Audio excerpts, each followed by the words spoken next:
Welcome to another episode of the brand called You, a video and podcast show that brings you knowledge, experience, and wisdom from hundreds of successful individuals from around the world.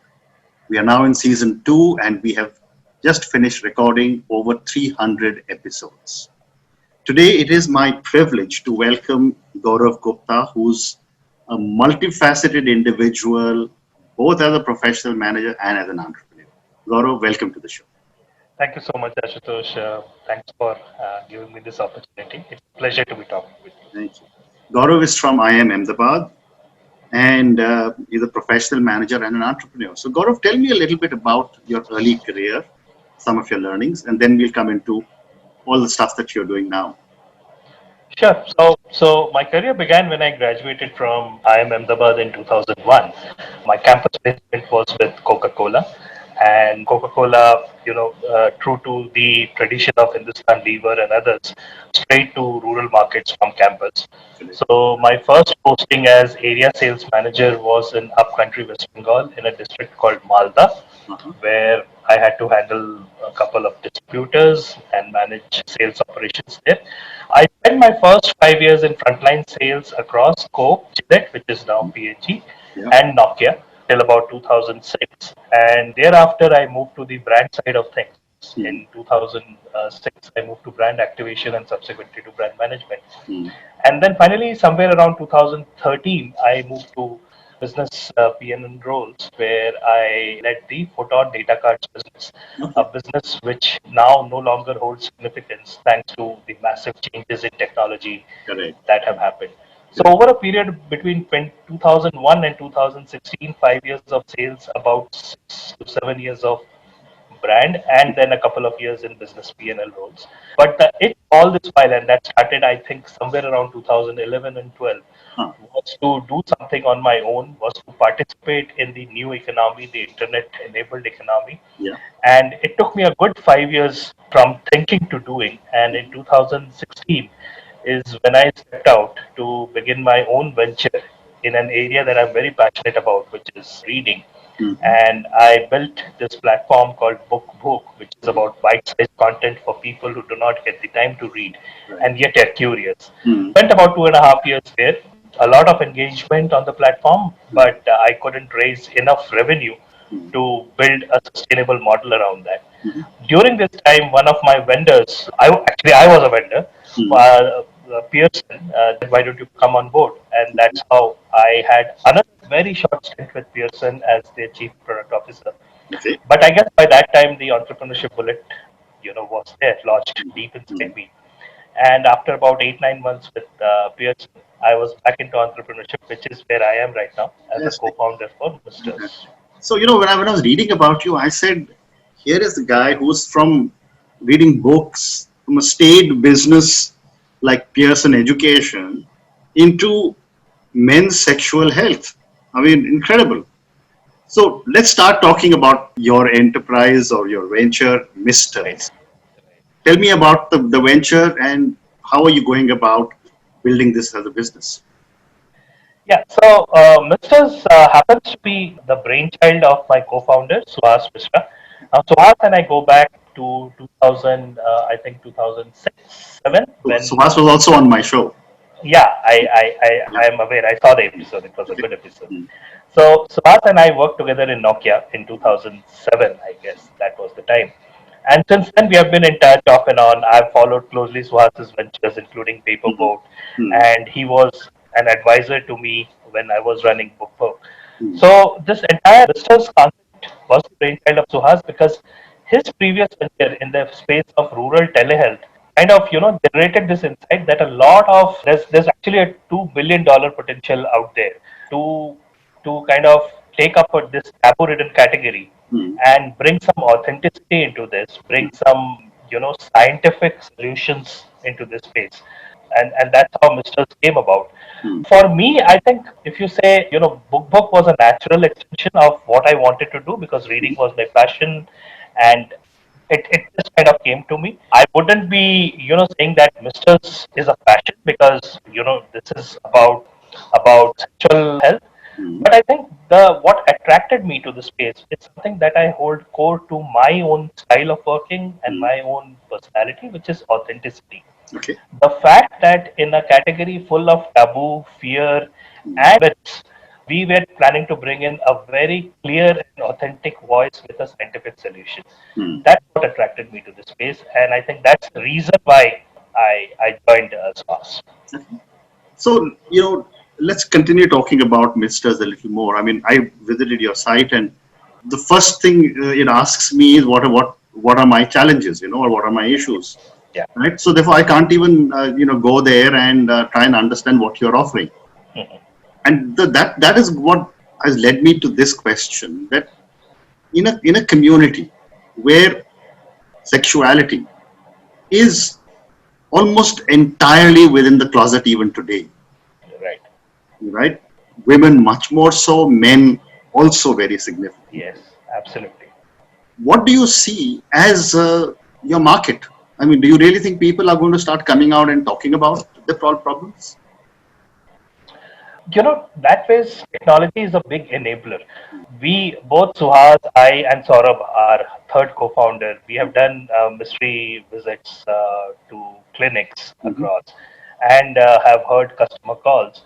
And everywhere there is this massive hesitation about talking about your problems regarding sexual health, Correct. right?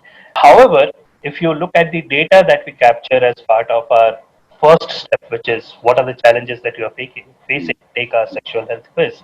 The completion rate is very high. It is, way upwards beyond 50%. Very, very high. We believe, and I think that is a human instinct, that when it comes to the deeply personal issues like sexual health, the person trusts technology or the phone screen more than any individual, Mm. even if he's talking one on one to that individual. Mm. So the comfort of letting your secrets out in a way to Mm. a machine which is not judgmental, which Mm. is assuring you privacy, I think are the big benefits that enable people to talk about it. But obviously, this entire conversation is completely private, Yeah. and it is being recorded by a machine. So, Mm. so I think that brings in a certain level of comfort Okay. for the person who's taking that quiz. Okay. And what you're therefore telling me is that people would be willing to come and talk about challenges. How equipped are you as founders to actually guide me on my sexual problems? So all three of us, Saurabh, Suhas, and me, we are marketeers. We are business. We have been trained to manage businesses. We are not medical professionals, Right. which is where the set of advisors and the doctors that we take on board Mm. come in. So we have people who are qualified, registered pharmacists.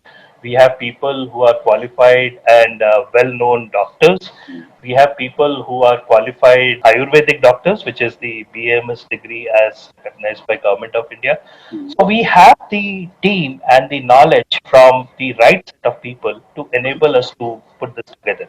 So the quiz that we're talking about, the first question that comes up on our website, is actually designed in consultation with doctors, in consultation of international testing patterns, including the index of erectile function. So there are such scientific, indices which are available on which we have based this.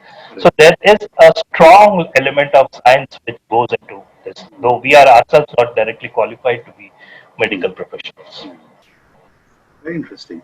And I was reading somewhere, and many years ago, someone was telling me in the US that despite being the largest country in terms of population, Indians are very prudish when it comes to talking about or discussing the subject of sex. Right. And yet, in the last few years, there's been a complete explosion of the kind of stuff that is coming on OTT platforms. Mhm. Is that really giving the right kind of messages to our people, or is it really giving sex is macho, sex is, whatever else? What are your thoughts on so much virtually soft porn available all over the country now?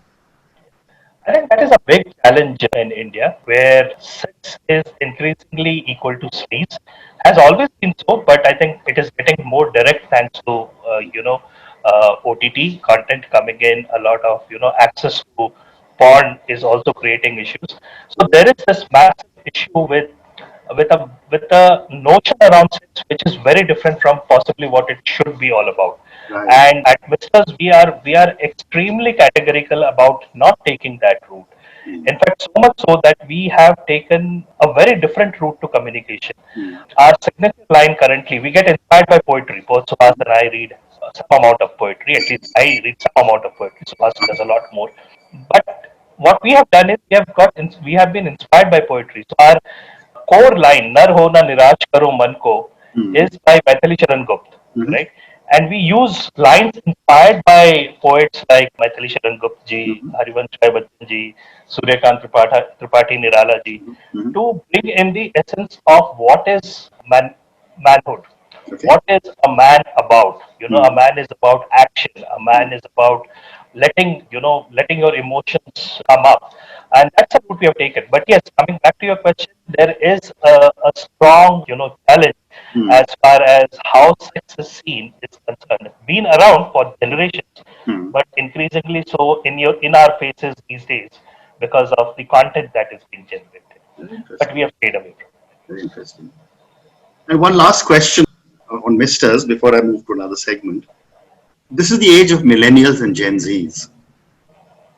How are they changing the way you do business or influencing the way you do business in misters? Right. I think that is an enabler for us.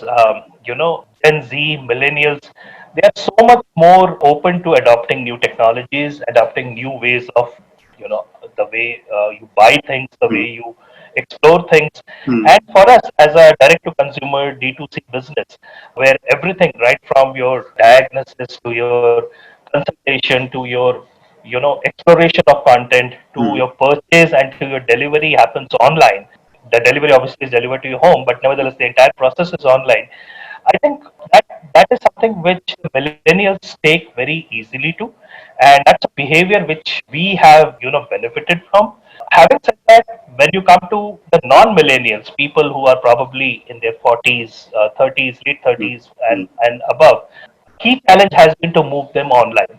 And the bigger enablers of cheaper data, cheaper smartphones, bigger category players like IRCTC, they are enabling the online purchase, and then we kind of find the flow in terms of picking up that behavior for our consumers. Understand. Understand. So, Gaurav, let's move to your stint in with Pearson Education. Let's got Right. a few questions for you there because it's an important part of your life. Tell me a little bit about what Pearson Education does. Okay. So Pearson is the world's largest publisher. It is primarily in the space of academic publishing. Mm. And Pearson Education India is the Indian subsidiary, which has been around for, I think, about 8 to 10 years, Mhm. or perhaps longer in India. As a player, Pearson India is focused both on school education, which is grades 1 to 12, as Mhm. well as in higher education space. Some of the best known titles in the world, including Marketing Management by Philip Mhm. Kotler, are Pearson titles. I see. So Pearson is essentially an academic publisher with a very, very strong DNA to kind of change itself and become more of a digital publisher. Okay. And Pearson has been trying out a lot of digital, if I can say, initiatives Mm. across the globe, including what we see in terms of online learning, Mm. online test preparation, and online English speaking courses. Okay. So that's what Pearson does. Okay. Very interesting. So I'm going to move on to your stint as an entrepreneur. You know, you did book. You're currently doing Misters. I'm sure you've Right. worked with several other friends who are doing multiple startups. My first question to you, Gaurav, is what are some of the basic mistakes a lot of startup entrepreneurs make? Okay, so I think every entrepreneur, including myself, will make mistakes, and I think that is part of the journey, and you learn depending on what you are beginning with. But if there's one thing which I think across category, across different, whether you are in fintech, health tech, e-commerce, the one thing which everybody should be aware, especially when they are kind of taking their first steps in entrepreneurship, is trying to figure out if you want to do this journey alone or if you should have a co-founder. And I can say this with some amount of conviction because my initial startup, Book, My first few months were alone, Mm. and I think going beyond the often given gyan around that investors prefer having more than one founder and so Mm. on, I think there is a deeper reason to have a co-founder with you, and that deeper reason is the fact that there's so much of emotional turmoil that you'll see, both Right. highs as well as lows, that I found it very difficult to manage it all alone. Mm. And I think now that I am part of a group of three as Mm. co-founders, Mm. things seem that much more manageable simply because you know that there's someone else who's on the same boat Mm. and you can call him or just pick up the phone and discuss with him what Correct. should be done. So I think the one mistake that a new or someone who's planning to be an entrepreneur can Mm. avoid Mm. is definitely take someone along who believes in your dream, Correct. and that will definitely, both from a funding perspective, but more importantly from a sharing perspective, from taking up the journey perspective, will help to have someone alongside you. Correct. And I also presume what you're saying is that the co-founders should have complementary skills. That always helps, because if both of you are focused on the same issue, Mm. then I think you're only duplicating the solutioning and probably complicating the execution Mm. versus having complementary skills. I don't know how to plan for it, but I guess you typically would be kind of taking care of that when you start sharing this idea or sharing your new venture with someone else Right. who you have known for some time. I think the other important part is you should know this person for long enough to feel comfortable beginning working with him or her. Very interesting. So one more question for you on startups. And this is a question on failure. Mm. I've often said that we in India don't teach our children that it's okay to fail. The standard thing we've all been taught is first आना है, line में सबसे आगे Absolutely. खड़े हो, etc., etc. Yet we all fail. My question from the context of startup entrepreneurs is that how important is it for us to be able to explain or teach startup entrepreneurs that it's okay to fail? So recently, I was talking to someone, and this person asked me, what are the three things that an entrepreneur should have? Hmm. And in my list, number one is curiosity. If you're not curious about things, then it's very difficult to spot an idea. So that's a prerequisite, right? Number two is ability to take decisions fast, Right. because you are running a venture. You cannot kind of keep waiting. Things have Hmm. to move. You might make mistakes, but things have to move. Number three is willing to fail and fail often. Hmm. And I think, as you said, that is a critical learning as well as a requirement as far as entrepreneurship is concerned. Hmm. In corporate, you normally see failure as something bad because it stops you in your well planned journey towards the top rung of the ladder, right? But I guess when you begin your own venture, things are that much more not in your control, Right. and the probability of you failing is far higher than you would have in corporate. Hmm. Very interestingly, my brush with failure, or celebration of failure rather, came from my last stint before I took the entrepreneurship plunge, which was with Tata Docomo, where I was Hmm. part of the Yeah. Photon Data Card scheme. Hmm. And the Tata Group across the country, across all companies, has a set of annual awards, which I Hmm. think happens in most corporates. You Hmm. you would celebrate the most Yeah. successful idea, Hmm. the most innovative idea. But the Tata Group also had a category which is the biggest failure. I Hmm. think it was called the most successful failure or something like that. And that kind of, I found very fascinating, because here was a corporate group in Hmm. its corporate culture saying it's okay for you to come up and actually present where you Very failed, interesting. Yeah. and we will reward you for that, for standing up and saying where you failed and what you learned from it. And I think that's something which I found very fascinating. And from there, when I started evaluating my jump into entrepreneurship, this is a message which I always carried, that failure is part of it. You have to accept it. Hmm. I think what is important is not repeating the failure.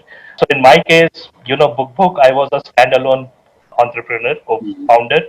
Similarly, for BookBook, it was about my passion converting to business, which it Hmm. did not in a sustainable manner. So this time I was very clear that the idea that I evaluate needs to have legs on its own to Mm. generate money, and that's how Misters came about. Wonderful. So it's Thank you. important not to repeat the same page here. Very good. So, Gaurav, I have time for a few personal questions now. Right. My first question is that where do you draw your inspiration from? Okay. Because I read a lot, I think there are a myriad of stories, people that I draw inspiration from, and in my day to day life, I think apart from my parents, who obviously have played a huge role in Mm. where I am today, and some of my teachers who helped me grow up in a very small Mhm. township actually in a remote part of this country. Mhm. I think it's my wife who has actually been my solid partner in the journey that I'm taking. I read somewhere that the unsung heroes of startup world are the spouses, whether Mhm. wife or a husband, who support their partner in a Correct. journey which is so uncertain, both in terms of success as well as in terms of monetary and financial payouts. And I think it's my wife who's been my real, inspiration and pillar of support in my journey. But otherwise, there's a myriad of people who Correct. I really get Correct. inspired by. So, my next question to you is that if you, Gaurav, were a role model to millions of children who followed your life choices, what is the one thing you would change in yourself? Yeah, I mean, I think I am already on that journey now, Uh-huh. and I happened to read this concept of growth versus fixed mindset. I Mhm. think somewhere in 2015, Mhm. and that opened my eyes to something that I was myself a prisoner to, Mhm. and I realized that the first 7 to 8 years of my career, Mhm. I had this fixed mindset where the problem always was elsewhere, Mhm. and I had a certain set of things to work on. I had a very set of, how would I say, rigid beliefs, which I tried to project as something that, I strongly believe in. However, the reality was I was being rigid and it was not a strong belief system. Mhm. And I think what I realized in my mid 30s is what I would have loved to realize in my early 20s, Mhm. that it is better to go out and say, I don't know, Yeah. and pick up a new thing or learn something new rather than saying I am a super specialist or I know everything and therefore, get trapped in that fixed mindset. So, in my mind, it's growth mindset, which is a learning which I wish I had much earlier than what I actually did. So my last question to you now, and this relates to our current time, of the pandemic and so on. How are you rethinking your life in this new world order? Okay. I think the number one change that has happened, because my trajectory has been slightly different. When I was running book for 2.5 years, Hmm. I was alone. I would be sitting in my home, working at my home all through the day. Hmm. Something that is we see right now happening. But the one difference is I would be at home alone. My daughter would be in school. My wife would be at her place of work. Hmm. Now all of us are together. And Correct. I think the biggest realization is the time that we normally did not spend with family Hmm. members, Hmm. with parents, and so on. And that is something that I really cherish right now. I mean, amidst all this, unfortunate pandemic, Hmm. the fact that I'm able to have a conversation with both my wife and my daughter, Hmm. maybe 3 or 4 times a day, and we are able to have our meals together, all our meals together. Hmm. I think that's something that I really cherish in amidst all of this, how would I say, unfortunate things churning out for Right. us. Right. Gaurav, thank you very much. It's been such a pleasure speaking to you. It's And I always a wish pleasure you lots of speaking with you, success with Ashish. Misters. Thank you so much.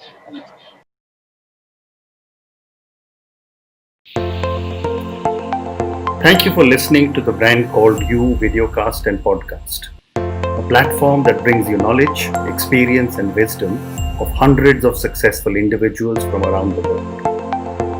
Do visit our website www.tbcy.in to watch and listen to the stories of many more individuals. You can also follow us on YouTube, Facebook, Instagram, and Twitter. Just search for the brand called You.